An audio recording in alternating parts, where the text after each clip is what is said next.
मैं बादशाह हूँ, एक खूंखार बादशाह। मैं अपने बेटे की शादी नहीं कर सकता तुम्हारी बेटी से। क्या हुआ आलोक जी, आप ऐसे अचानक शादी के 1 महीने पहले ये रिश्ता कैसे खत्म कर सकते हैं? अभी तो गोद भराई रस्म की थी, फिर अचानक ऐसा क्यों? अगर तुम बेटी के साथ दहेज में 20 लाख का कैश और एक लग्जरी गाड़ी दोगे तो ही रिश्ता होगा ये। राजीव शौक में आकर कहता है, क्या 20 लाख? पर आपने तो 1 रुपए का रिश्ता तय किया था। हाँ, वो मेरी भूल थी, पर लेकिन अब तुम्हें दहेज देना होगा, नहीं तो रिश्ता खत्म समझो। दहेज? आलोक जी, हमने तो निमंत्रण कार्ड भी बनवा दिए हैं। इतना सुनकर आलोक फोन कट कर देता है और अपने घर वाइफ से जो खाना बना रही थी उससे कहता है, ये क्या हो रहा है? क्या हो रहा है यहाँ? हाँ? तब आलोक की वाइफ सीमा कहती है, खाना बना रही हूँ। बंद करो ये सब, कोई खाना वाना नहीं बनेगा यहाँ। दिन में सिर्फ 1 रोटी मिलेगी सबको। काम करो सब काम, नहीं तो बहुत मारूंगा सबको। डर की वजह से सीमा खाना बनाना बंद कर देती है और आंखों में आंसू लिए कपड़े धोने चली जाती है। मन्नत घर में झाड़ू लगा रही थी, तभी आलोक पीछे से कहता है, बस ऐसे ही काम करती रहो, किसी ने खाने का एक दाना भी खाया तो खत्म कर दूंगा मैं। खाना नहीं खाएंगे तो काम कैसे करेंगे? चुप कर, जबान लड़ाती है मुझसे, अपने बाप से जबान लड़ाती है। और मन्नत भी अपने काम में लग जाती है। आलोक अपने लिए बाहर से नाश्ता मंगवाकर खाकर ऑफिस चला जाता है। राजीव, जो कि लड़की पक्ष वाला था, किसी व्यक्ति के द्वारा आलोक तक बात पहुंचाते हैं कि ये लोग पंचायत के सदस्यों के साथ आलोक के घर आ रहे हैं। ये खबर न्यूज़पेपर में भी निकाली जाती है। जब ये बात आलोक सुनता है तो उसकी बादशाहत में बट्टा लगने के डर की वजह से अंदर ही अंदर कांपने लगता है और अपने दिमाग में चिंता करने लगता है। काफी खामोशी आलोक के अंदर आ गई थी। एक रात 12 बजे अचानक मन्नत का फोन राहुल के पास आता है और कहती है, मैं हॉस्पिटल जा रही हूँ पापा को लेकर। तब राहुल कहता है, क्या हुआ और क्यों? पापा को कुछ हुआ है, मैं हॉस्पिटल पहुंचकर बात करती हूँ। मन्नत फोन रख देती है और अपने पिता को हॉस्पिटल में एडमिट कर देती है। फिर जैसे ही हॉस्पिटल से वापस सुबह अपने घर आते हुए तो मन्नत अपने पिता के फोन की रिकॉर्डिंग राहुल को सुनने के लिए भेज देती है। राहुल सारी रिकॉर्डिंग सुनकर दंग रह गया, जो कि दहेज की थी। उन्होंने रिश्ता तोड़ दिया। पंचायत और बदनामी के डर से वो हॉस्पिटल पहुंच गए। राहुल मन्नत को समझाता है, कोई बात नहीं, तुम शांत रहो, जैसे वो करते हैं बस सहन करते रहो और दवा टाइम से दो, ख्याल रखो अभी उनका।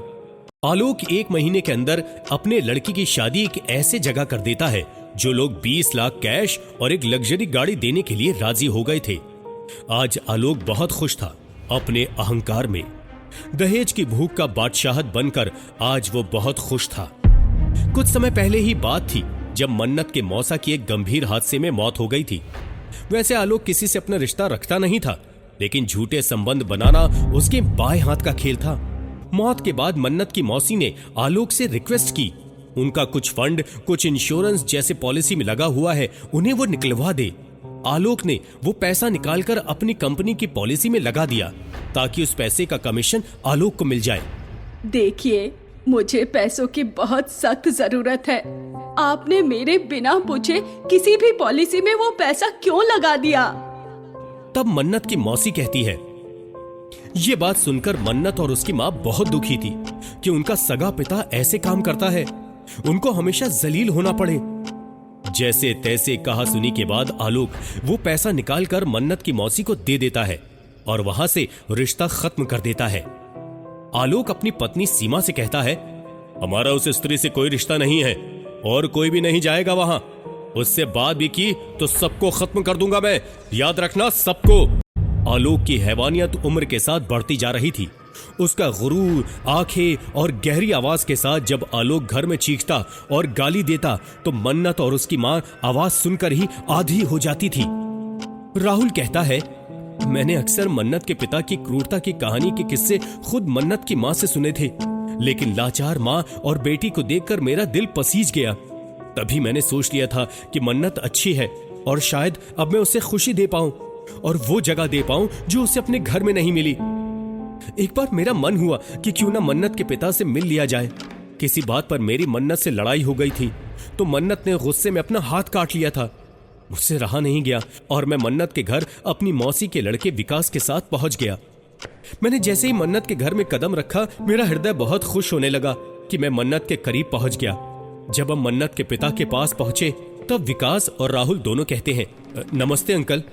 तब आलोक कहता है, नमस्ते विकास, कैसे आना हुआ यहाँ, क्यों आए हो? इतना सुनकर मेरा दिमाग खराब हो गया कि कोई मेहमान घर पे आता है तो उसे बिठाया जाता है, चाय पानी पूछा जाता है, लेकिन यहाँ तो वाकई असंस्कारी पिता से मुलाकात हो रही थी। मैं विकास के पीछे ही खड़ा हुआ था। थोड़ी देर में मन्नत का पिता बैठने को कहता है और पूछता है, ये कौन है? ये राहुल है, मेरी मौसी का लड़का। अच्छा, क्या करते हो राहुल? ज्यादा कुछ नहीं, मैं बस एक कंपनी में काम करता हूँ और हम यहाँ पास ही में थे तो आपके पास आ गए। ठीक है। इतना कहते ही आलोक मुंह बनाकर दूसरी तरफ मुंह करके लेट जाता है। मन्नत और उसकी माँ हमें खाना खिलाती है। तब राहुल कहता है, मेरा मन तो नहीं था, पर मन्नत और उसकी माँ का सम्मान रखने के लिए मैंने खाना खा लिया। थोड़ी बहुत बात करके हम वहां से अगली सुबह आ जाते हैं। तब राहुल कहता है, मैं बहुत दुखी हुआ कि किन लोगों से मिलकर गए हम। मन्नत को देखूं तो सारी अपमानजनक बातों को भुलाकर रिश्ता आगे चला सकता था। मैंने ये देख लिया था कि कोई व्यक्ति सिर्फ हैसियत के हिसाब से बात करता है, उसी के हिसाब से मेहमानों को साथ सम्मान करता है। मैंने जहां तहां भी सुना उनके रिलेशन में तो सब मन्नत की बुराई करते थे और वो तो वाकई सही कहते थे। पता नहीं मन्नत और उसकी मां वहां कैसे रह रही है। आलोक बादशाह था तो सिर्फ अपनी कमाई हुई दौलत और क्रूरता करता था। अपने अहम में जीने के लिए ना जाने अनेक अनगिनत नाजायज संबंध थे उसके, जिसकी वजह से वो अपनी पत्नी को भी इज्जत नहीं देता था। वो बादशाह था तो सिर्फ अपनी अहंकार का। जानिए क्या होगा मन्नत और राहुल का।